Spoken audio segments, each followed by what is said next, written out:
When you think of cybersecurity, you might think of it as an IT issue.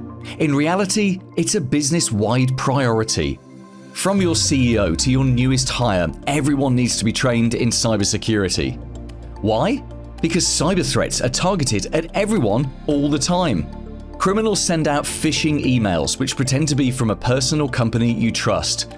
It only takes one employee to click one bad link to give them access to your system and potentially put everyone at risk. There are several ways to train your team. Online courses are great for flexible learning. People can go at their own pace. In-person or virtual workshops can be effective for hands-on learning. And interactive training is the most effective. Why?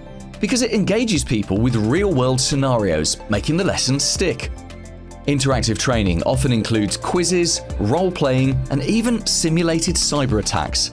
This hands-on approach helps employees understand what to look out for and how to react. But training needs to be a regular, not just a one-time thing.